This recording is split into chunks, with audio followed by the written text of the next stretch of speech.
You see the truth. Is it Prajnaparamita, Vajrarahi, Samantapadri,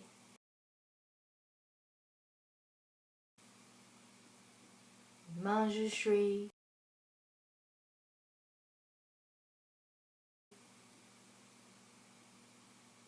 Medicine Buddha,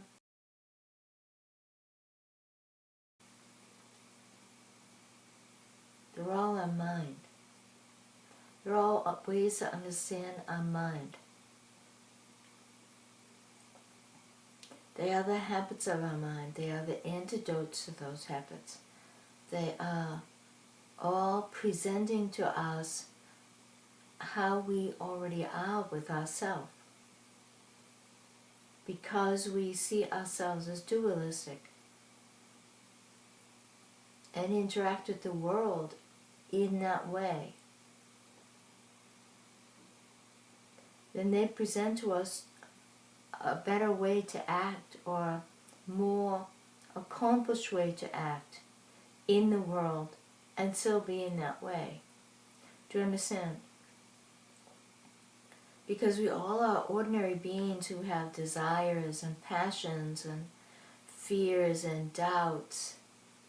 We all get sick, we all have pain, we all have worries in our mind. Because of that, then these great beings have presented themselves as forms that we can understand, and interacting with form in ways that we can understand. But these great beings are only great beings because we want them to be great beings, because we look for mentors and counsel and method and antidote. Because we look for that, then they present themselves as that. But they are not a they. Just like we are not a we. Just like we are not who we think we are. In the same way, they are not what or who we think they are. It's the same dilemma.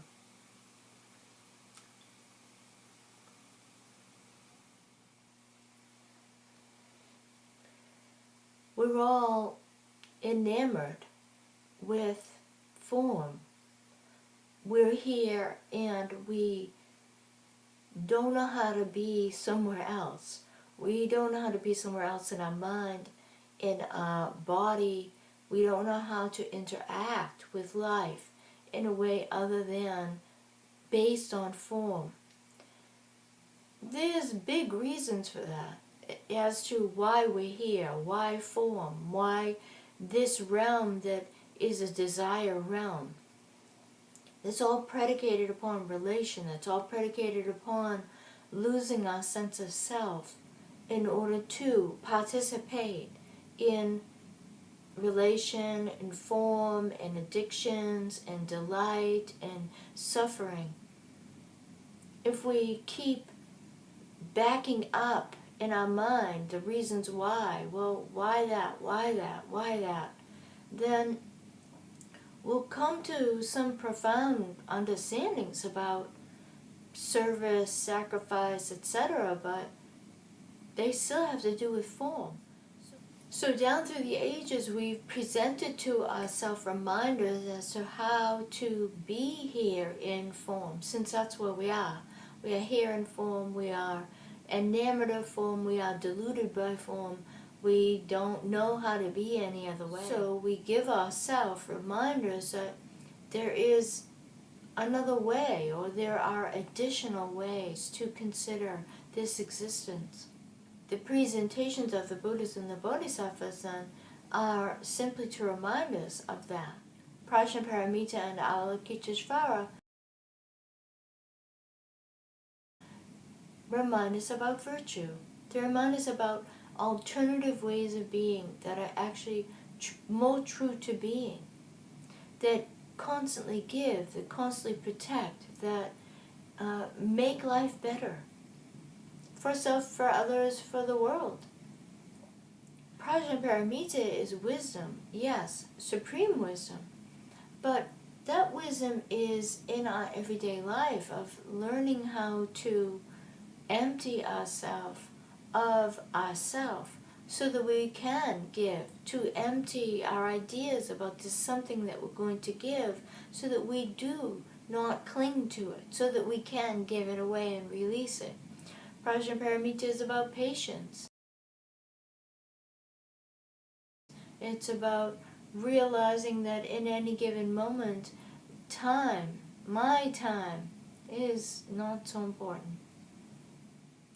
On an everyday basis, these presentations of greatness offer to us antidote and method reminders of wholeness and goodness, reminders of what we can bring to every moment, and in doing so, how we would better ourselves and better the moment and free ourselves little by little from this unknowing about our addiction to form.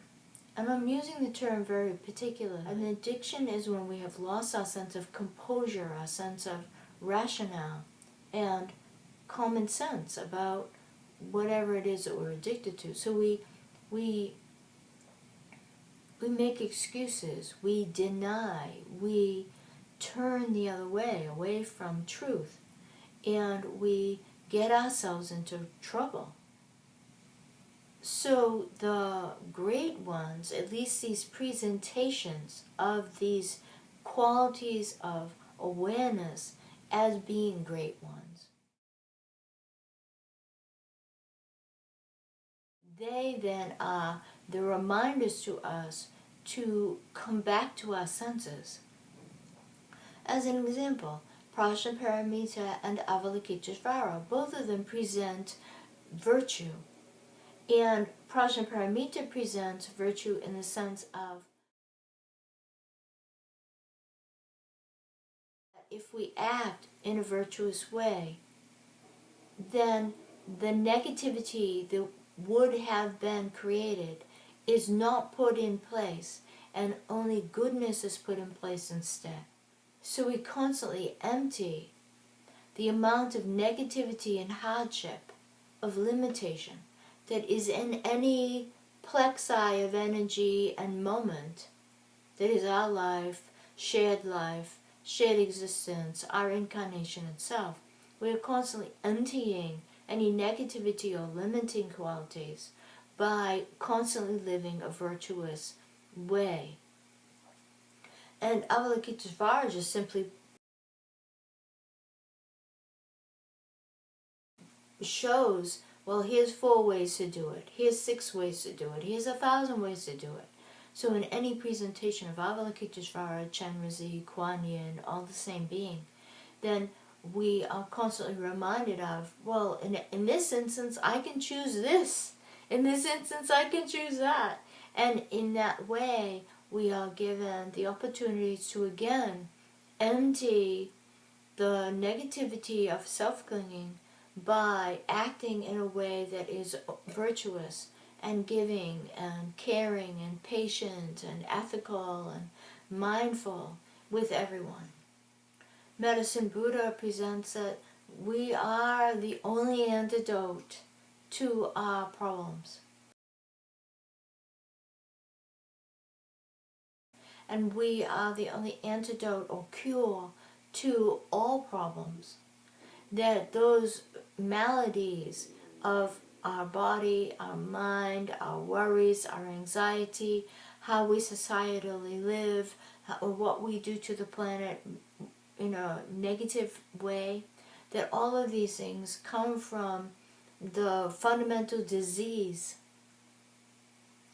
of believing in a self and believing in the permanence of that self. And that isn't correct, even if we just understood from the point of view of when we were a child, we acted as a child, and when we were a teenager, we acted as a teenager, and as an adult, we act as an adult, and as an elder, we will act as an elder. And so there's no permanence in that sense of self. There's no permanence from 1 hour to the next within that sense of self. Just look at the change of your moods, the change of your mind, the change of your health, the change of your physical form that happens within 1 hour to the next. So, from a reasonable, rational point of view, then Medicine Buddha is pointing us in the direction of this sense of self, taking it as permanent, is actually the root cause of all maladies of mind, emotions, and how we interact with the world. So, having said that, then Medicine Buddha offers to us this bowl of the curatives. The bowl is our mind. The bowl is our sense of self. Drink it, empty it, understand it for what it is. And then we have all the rest of the presentations. Each one presents to the practitioner or to anyone that has an interest, presents to us that all states of mind are either virtuous or non-virtuous, are emptied of self or are full of self.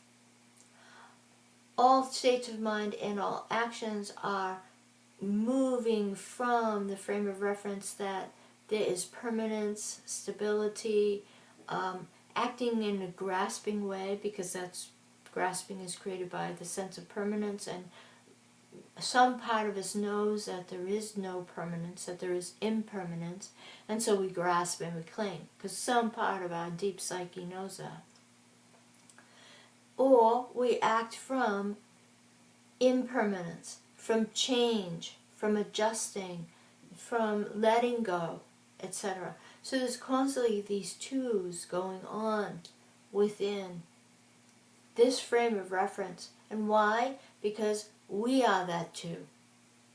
As long as we are in form and believing ourselves to be form and interacting with form from that belief, then we have set up a two, form and ourself, life and ourself, other and ourself. So then, the Buddha Dharma and the presentations of divine being simply mirror back to us, because that's what a mirror does, right? There's two, there's the one and then the mirror. And the mirror mirrors back exactly what's in front of it.